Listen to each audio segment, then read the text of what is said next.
to you all. Shabbat Shalom. It is a good thing to be alive. It is a good thing to be with you this morning. Thank you so much for inviting me into your home, into your car, or into your computer, wherever I may be able to access. But thank you so much. And it is a joy to be with you. I look forward to sharing with you what the Holy One has awakened in me regarding the Parsha known as Shemini.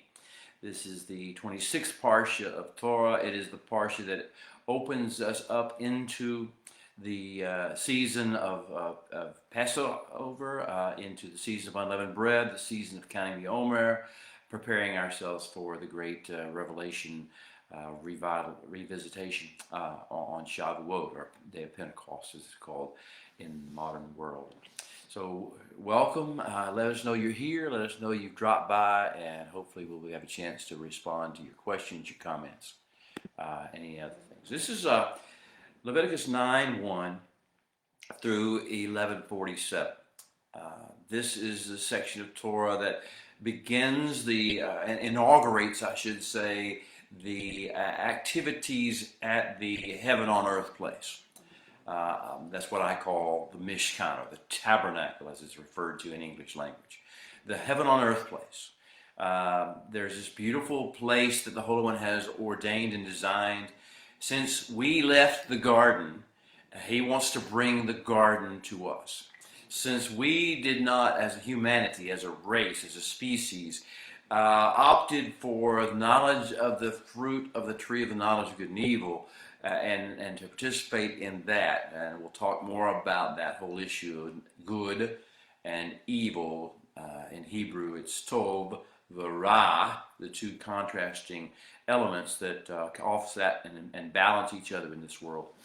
We will be talking more about that, but since man has chosen to follow the pathway of Ra, pathway of moving away from the Holy One and His will and His ways, and trying things out on our own, and beginning to use self-will and look at the world as our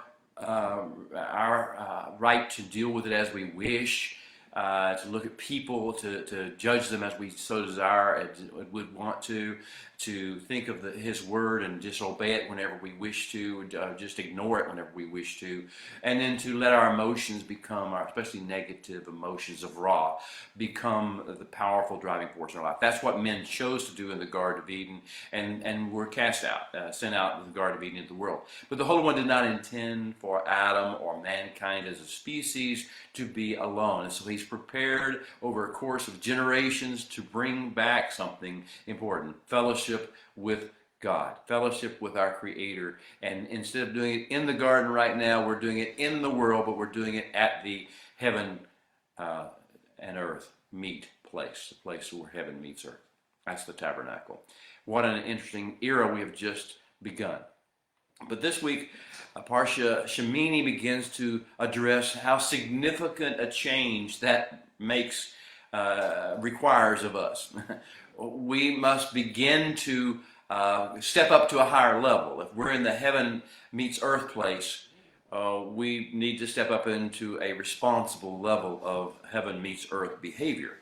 And I want to make sure I'm still going. We had a little problem last week. We're still going. Okay, good.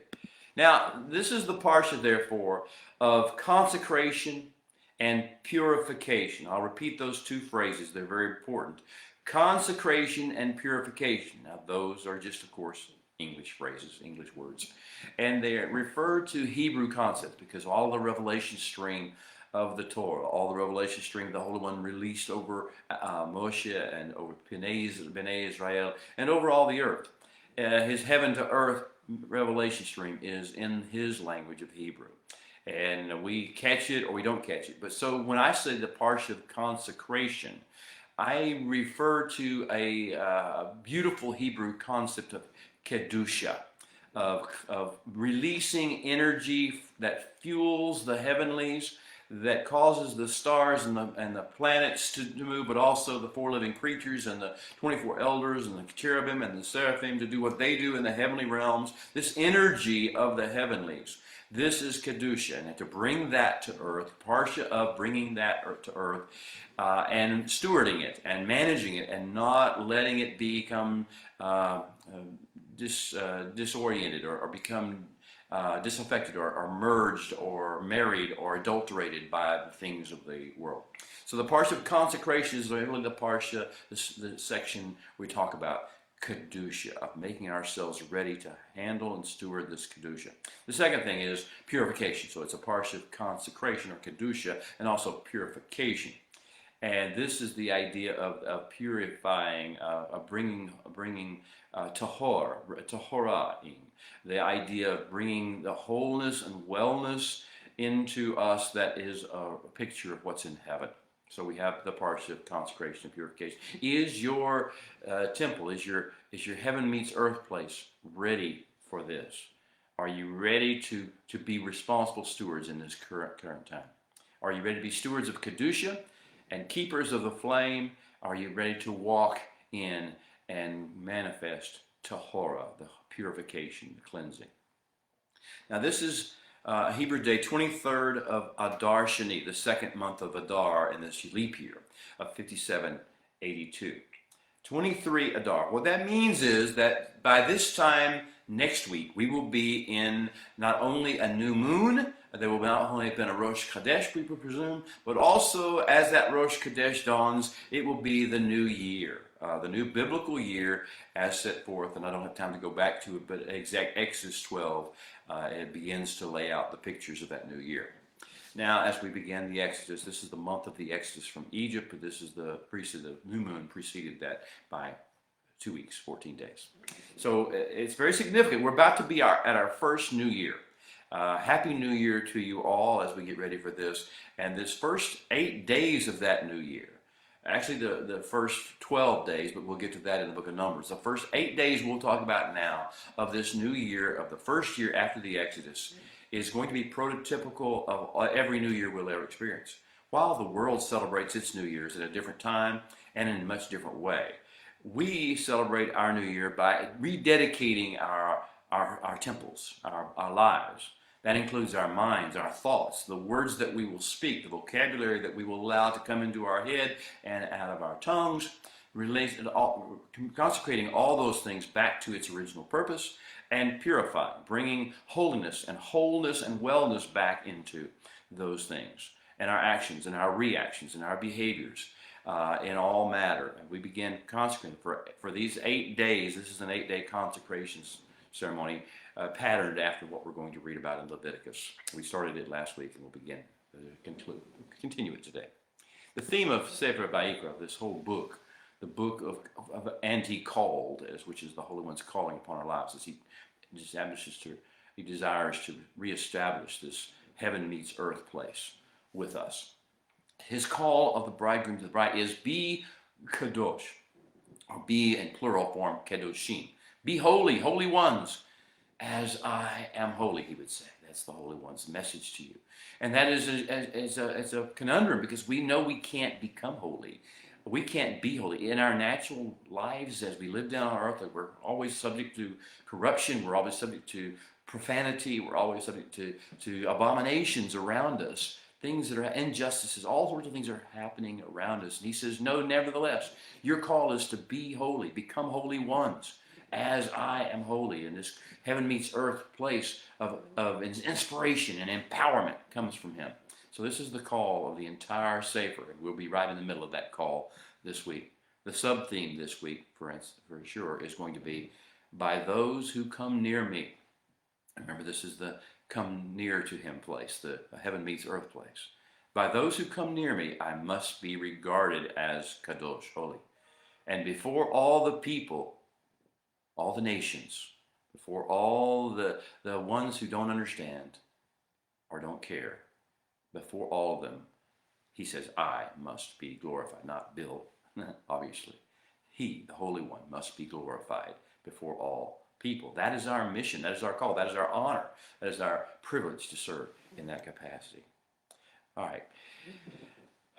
I want to move indirectly. Happy New Year by saying that the narrative that we're going to read in Shemini this week focuses on the first 8 days of this new year, and it is this first 8 days of seed time, our first seed time since we left Egypt. We are not planning for somebody else now.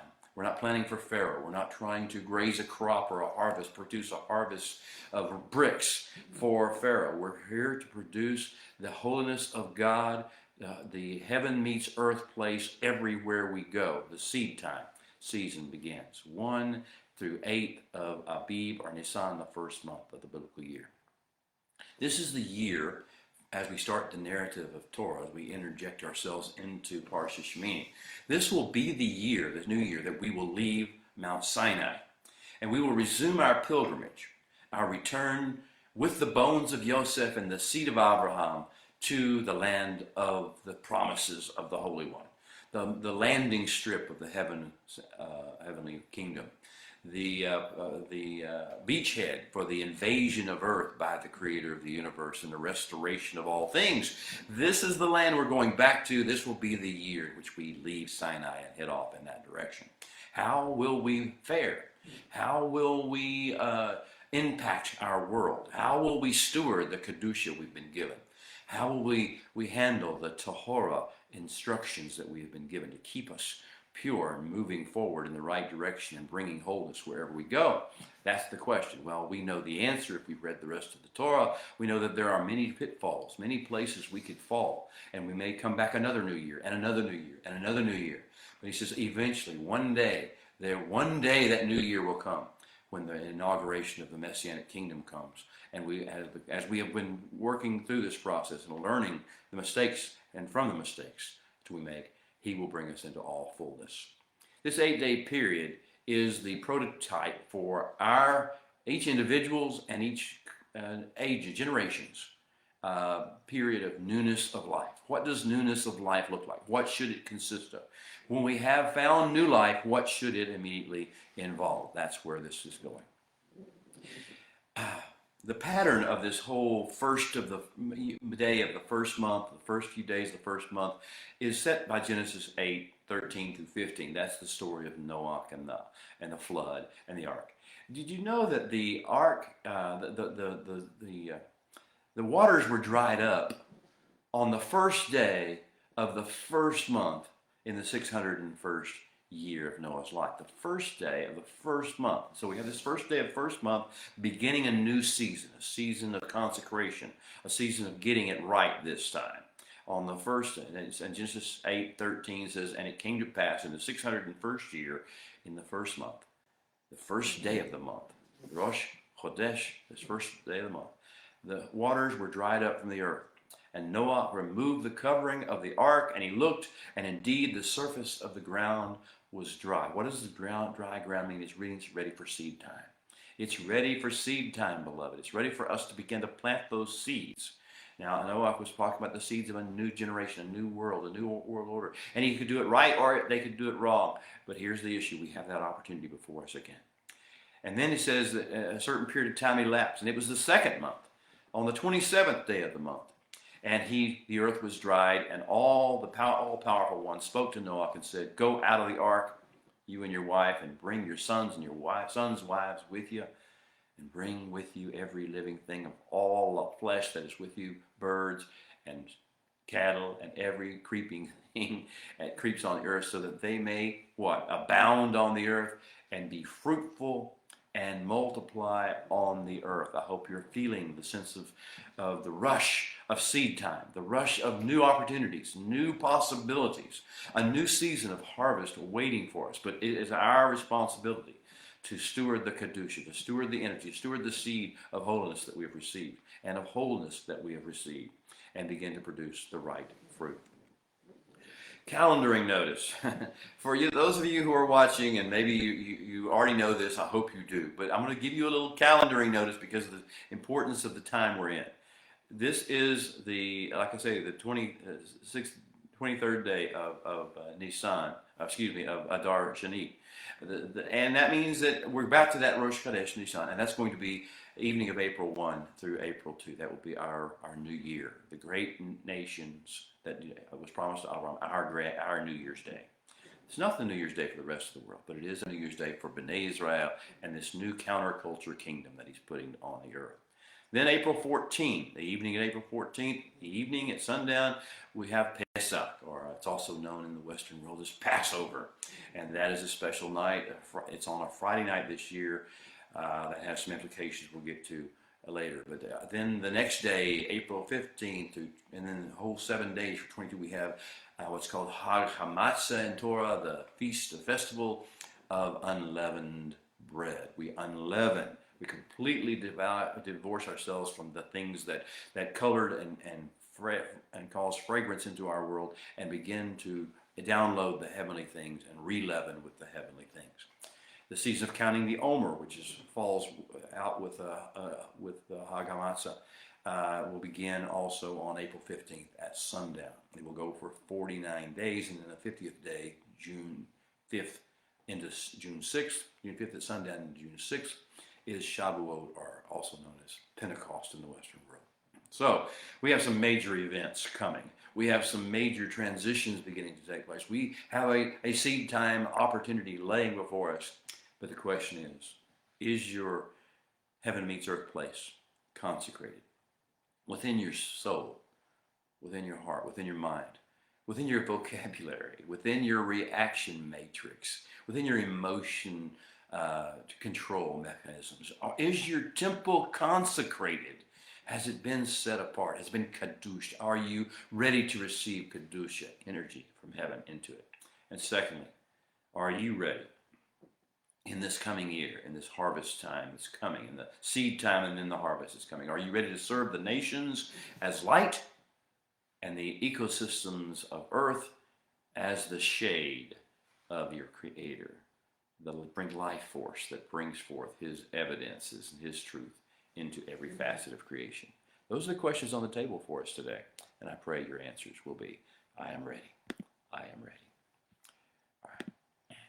Now, our assignment on earth has been given to us. We are to be the shade, the shadow, the image of the Holy One upon the earth. That was the Adamic instruction. With regard to Abraham, we are to go out from all the things that we think are important and know in order to become who he created us to be. And then we are to teach our children, our household following us, to the ways of the Holy One, to do righteousness and justice, in order that he may bring upon Abraham and his seed all that he's promised.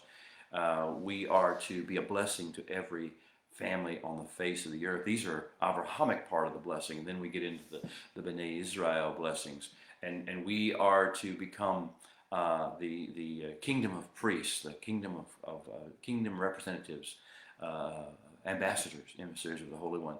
We are to be Am Segula, obviously a set-apart nation that looks different, that draws attention because of its beauty and its majesty and its goodness. And then we are also to be a Goy Kadosh, a nation flowing, a people flowing with energy, with joy, with shalom, with all the fullness of the heavenlies and its energy on the earth. So that's it. We're going to get an upgrade. We're going to get at least a clarification and more details. We are now going to be called to embrace and become faithful stewards of the Holy One's purifying flame.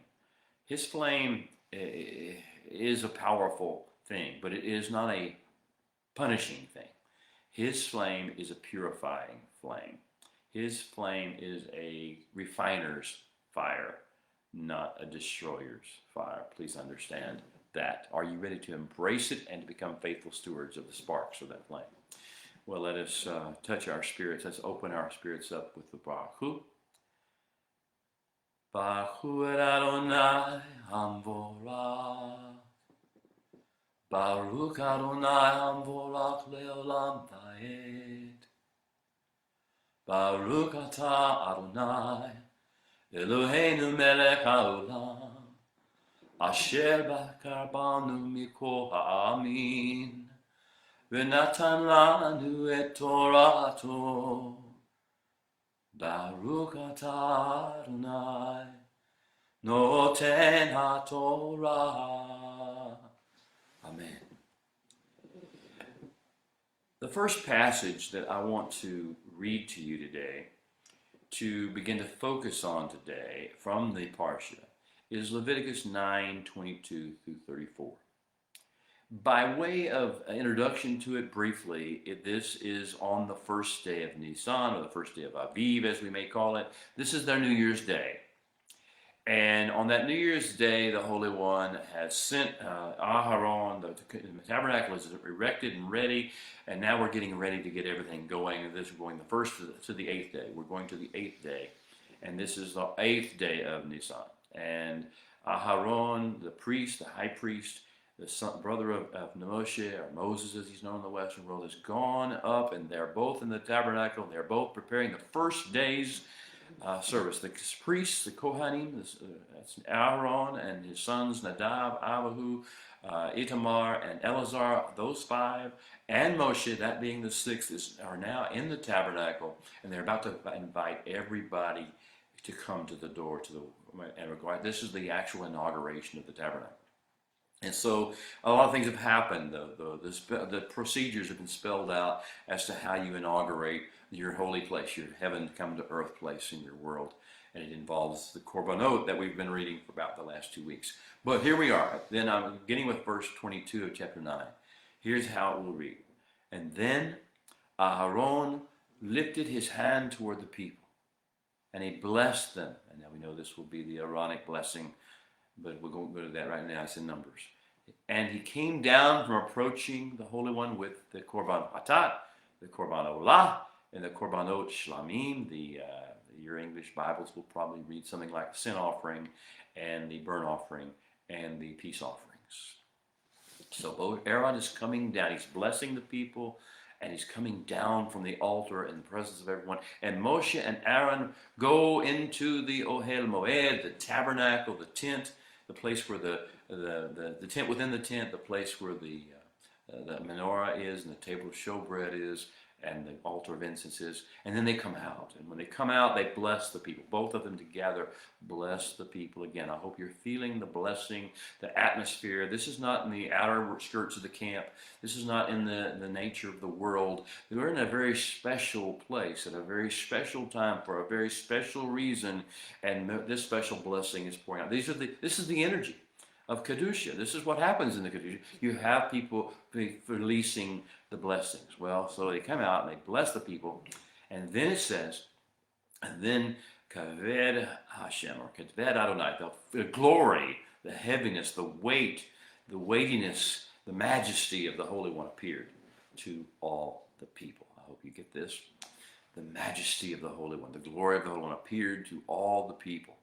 And then fire. I told you we were keepers of the flame, custodians of the fire. And the fire came out from before the Holy One and consumed the olah. That's in English you're going to read it as burnt offering.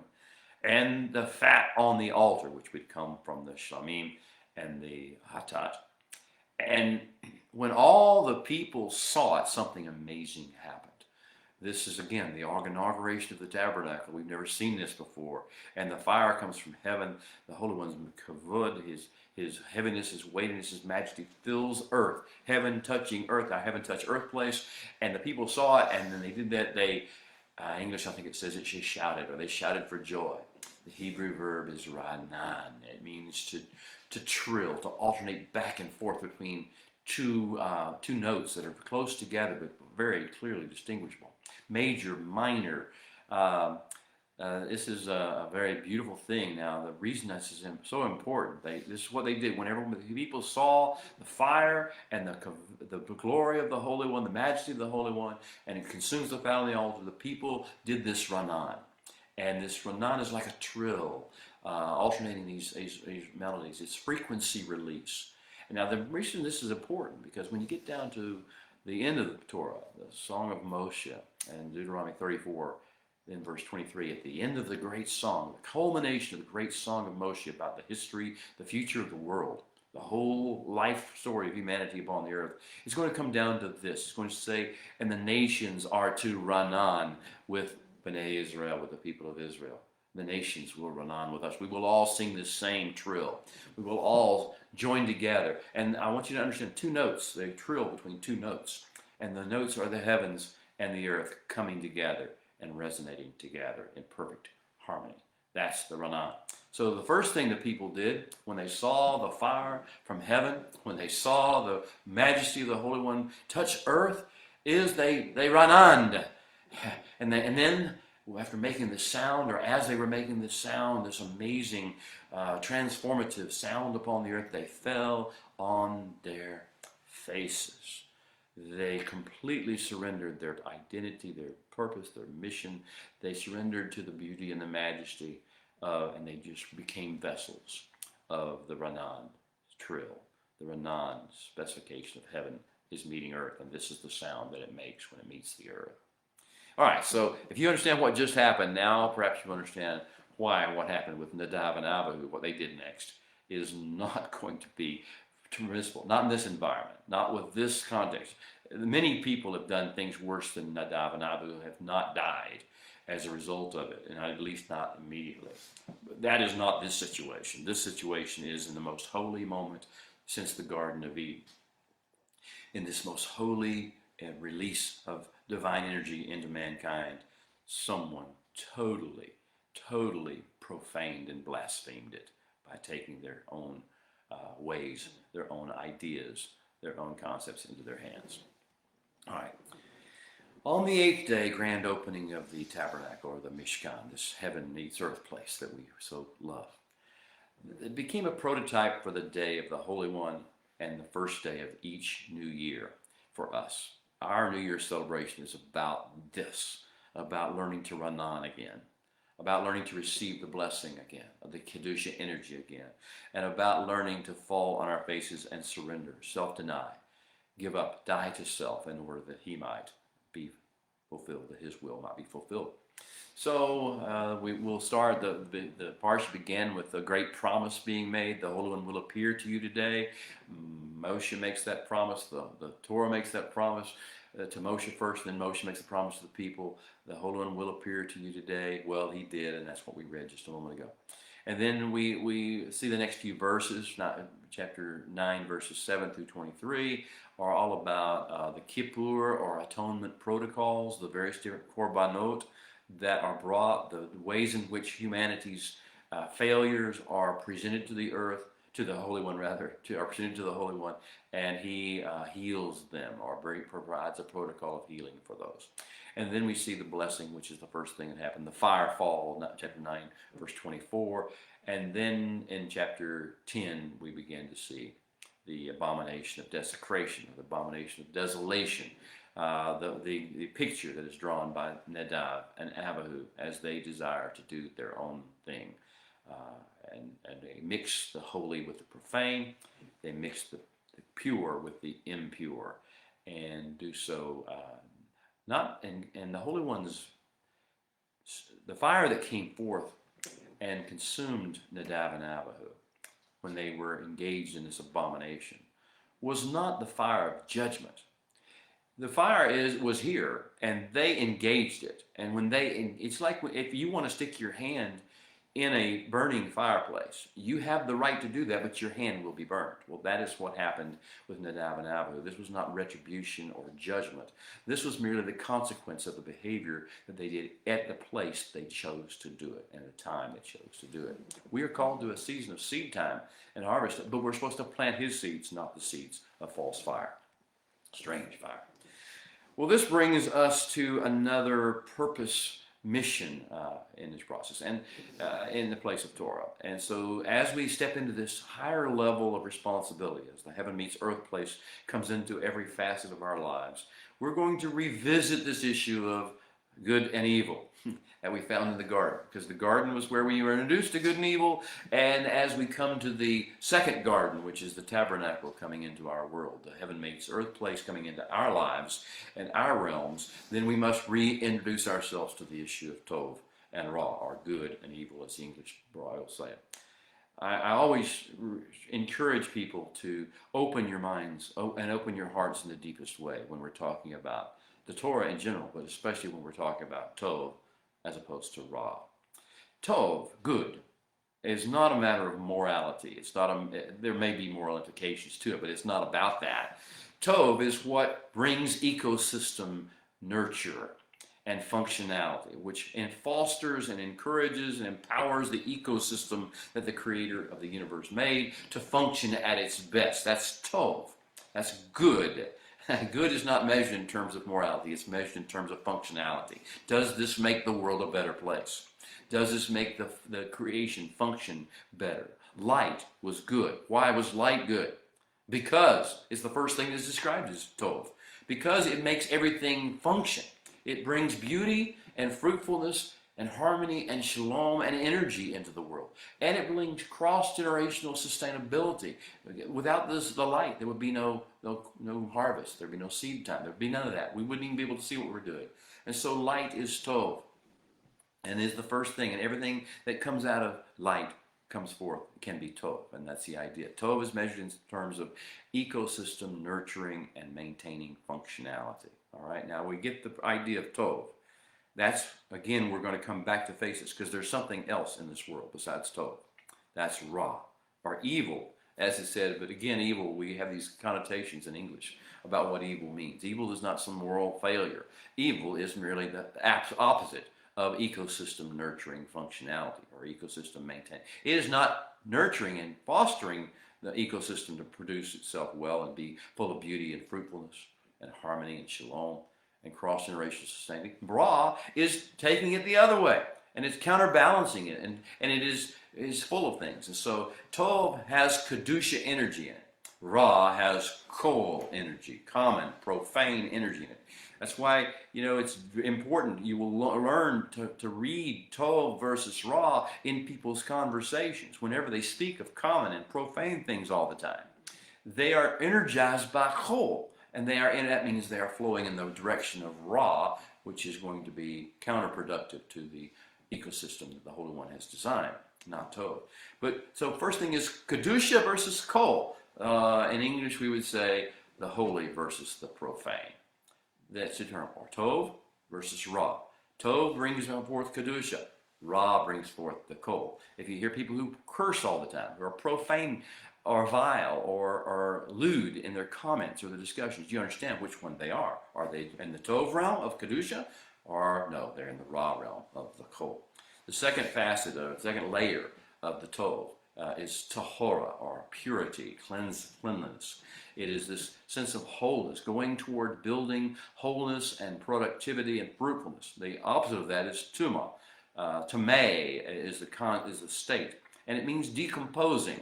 It means that which is instead of becoming stronger and more whole, it's becoming weaker and more divided and disintegrating and less in impact. And that's the idea of clean, tahora, versus unclean, tameh.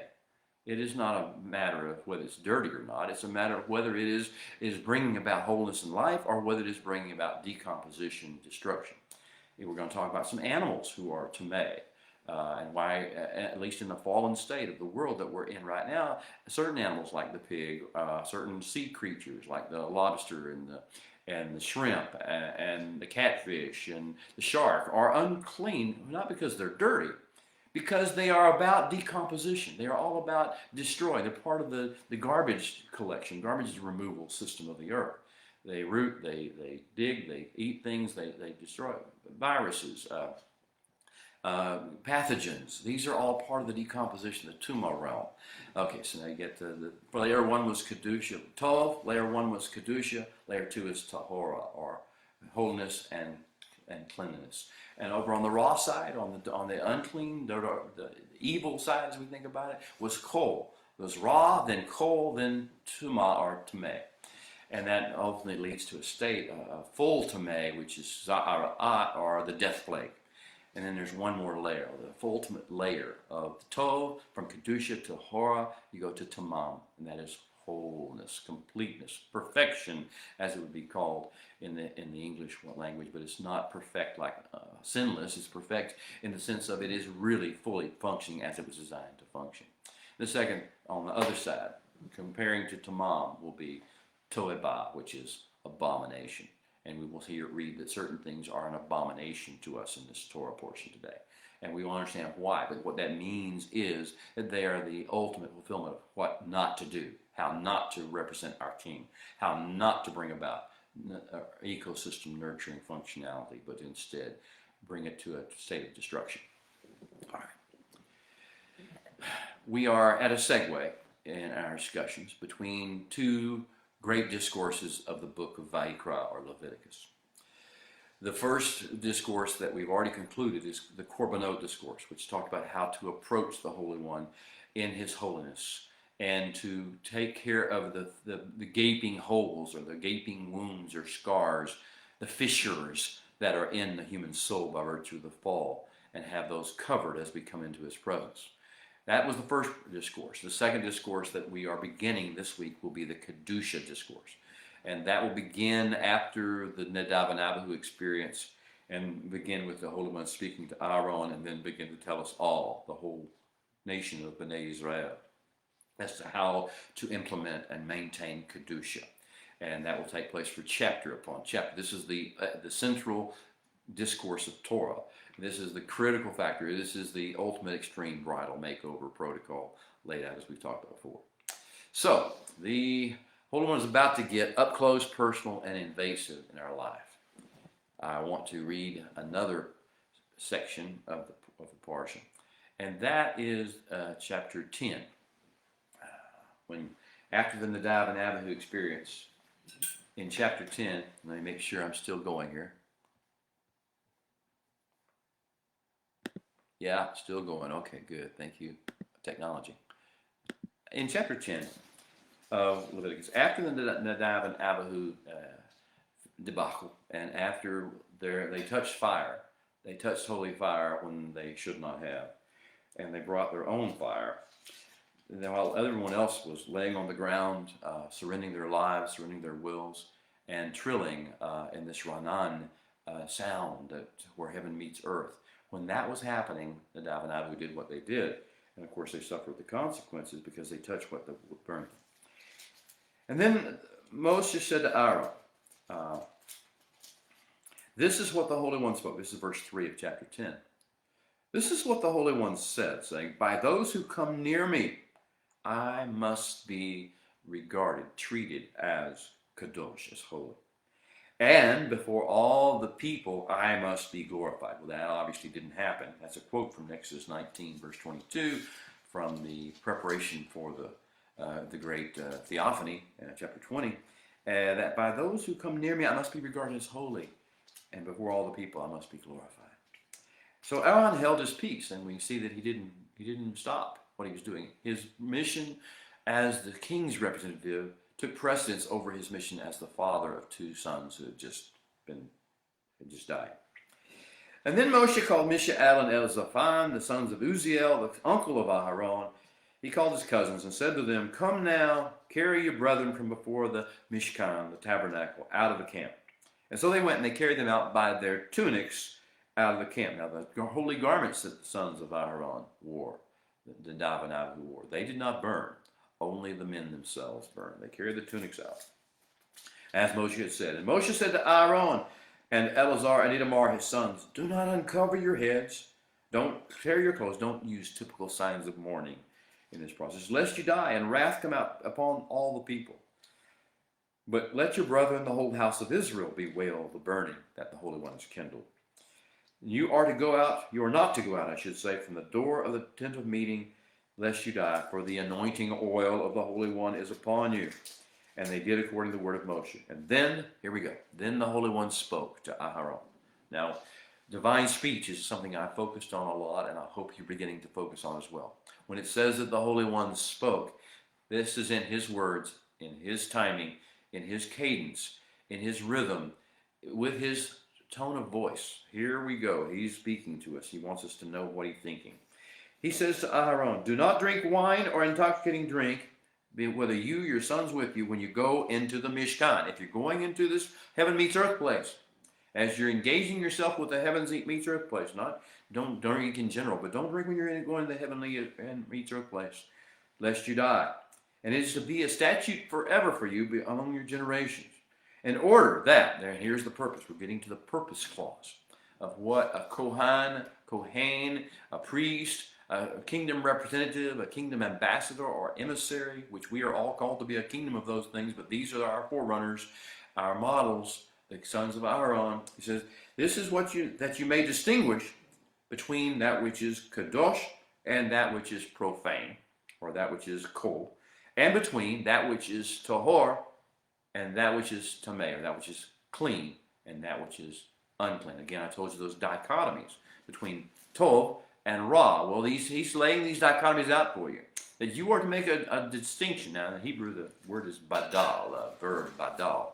And it is what happened, it is the process the Holy One used, the Elohim signature, of taking two things, separating them, putting a dividing line between them where they counterbalance one another. But they do not mix, where they counterbalance each other, they offset one another, and have their realms, but they do not mix, like night and day, like dry land and water. This is the process, and you see what happened all throughout the creation narrative, of creation week. This is badaling.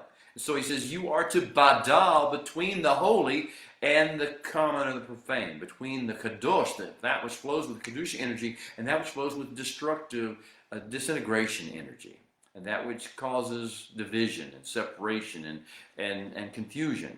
You are to divide between these things and become the barrier. You're the line, you're the marking, the measuring line, the plumb line, as it were. Our lives are become the plumb line between these factors. Now, I've lost my place, but I'll get back to it in just a second. Now, he said, you are to distinguish badal between the kadosh and the kol, and between the tahor and the tameh.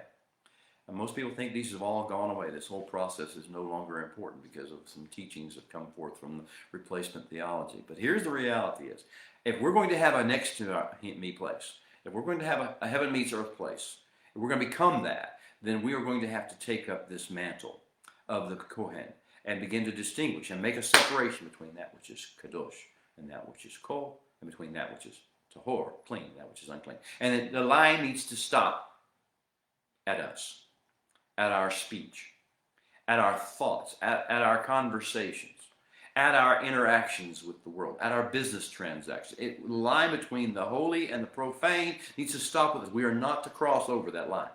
We are not to step into the realm of the kol and have our speech that way, and our actions that way, our reactions that way, our emotional responses to things have in the kol realm. That is destructive and angry. We must go back. We must be the dividing line between the tahor and the tameh, between the kadosh and the kol. But that's not all. So it said first to distinguish between the kadosh and the kol, or the holy and the profane, or the common. And then secondly, distinguish between the tameh and the tahor, the clean and the unclean, that which is wholeness indicative, and that which is disintegration indicative. And then thirdly, next we are to yara, we are to lay as a foundation for the Bnei Israel, for all the people of Israel, the Torah. We are to live the Torah. We are to talk the Torah. We are to act the Torah. We are to behave according to the Torah. We are to respond to situations as the Torah directs. We are to always be laying this foundation. Yara means to lay a foundation. It means to set a course, to establish, to blaze a path. We are to do that. That is the process. That is the responsibility. That is the assignment of the priest. But in order to do so, we must first distinguish between the holy and the profane, or the common, and distinguish between the clean and the unclean. Yes, beloved, it's still together today. It comes in different ways and looks different forms, and maybe perhaps you see it responded to by the priests of the time of Aaron. But we still have this responsibility. We must not step over into the realm of the Tameh, in the realm of the Chol, and we must always be understanding we are laying a foundation, charting a course for the world to follow, us following the Torah. Now we are to joyfully confirm the desire of people to enter into the presence of the Holy One, to approach Him, though they are sinful. But we must learn to prepare them to make this approach so they don't wind up worse for the wear as opposed to better. All right, and then the final subject that the Holy One wishes to discuss, I'll go ahead and begin to read some of that. He says in chapter 11, Now the Holy One spoke to Moshe and Aaron, saying to them, this is the Kedusha Discourse, catching fire now. The Holy One spoke to Moshe and Aharon, saying to them, speak to Bnei Israel, saying, these are the animals that you may eat among all the animals that are on the earth. Among the animals, whatever divides the hoof, having cloven hooves and chewing the cud, that you may eat. Nevertheless, you shall not eat those among those who chew the cud or those who have cloven hooves. Because it chews the camel, like the camel, because it chews the cud but does not have cloven hooves, is unclean. The rock, the hyrax, because it chews the cud but does not have cloven hooves, is unclean, is tamei to you. The hare, the rabbit, because it chews the cud but does not have cloven hooves, is unclean or tamei to you. And the pig, though it divides the hoof, having cloven hooves, it does not chew the cud, and therefore it is tamei to you. It is tuma to you. It is destructive to you. Their flesh you are not to eat, and their carcasses you are not to touch. They are tamei to you. These you may eat of all things that are in the water, things that have fins and scales, whether in the seas or whether in the rivers. Those you may eat, but all in the seas and the rivers that do not have fins and scales, all that move in the water or any living thing which is in the water, they are an abomination, toeba. They are the ultimate level of destructiveness to you. They are a very dangerous thing in your hands or in your mouth if you should choose to eat them. They will take you away from wholeness, take the world away. They will paint a pattern, a foundation that is not Torah, that is away from the Holy One and the heavens meets earth place, and takes you back into the flesh realms of what your taste buds tell you want to do, what your emotions, what your self-will tells you want to do. These are the things. Now, this is very fascinating. The Holy One is saying, if we're going to walk in this beautiful realm, if heaven is going to come to earth through your lives, then there will be certain evidences of that the world around you will see. There will be certain consecration, and that consecration starts at the basic level of what you will and will not eat. It started the same way in the garden, right? That's the way he told Adam to consecrate himself. He said, of all the trees, of all the fruit of all the trees you may eat, but of the fruit of the tree of Tov V'Ra, the combination of Tov V'Ra, you are not to eat. Well, here we are back again. Don't mix Tov and Ra. Don't mix Kedusha and Kol. Don't mix Tahor and Tamei. Don't mix Tamam, whole and perfect, with that which is abomination, Toeba. We're back to that same garden moment. We have another shot, a new seed time, a new opportunity.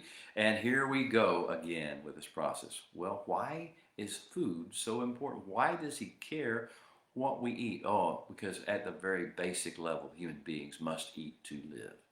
And what will we choose? Will we choose the ways of the Holy One? Do we trust his wisdom?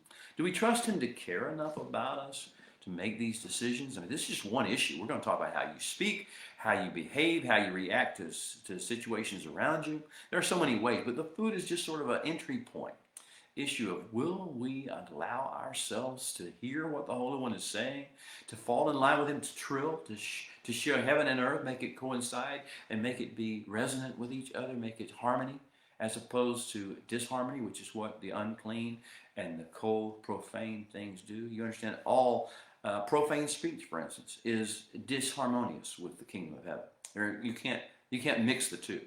You can't mix that which is unclean and disintegrating things. You can't take a pig into the temple. You can't take a camel, into a holy place. You can't do these things because the mixture, the counterbalance is broken, and the tilt of the creation begins to take place.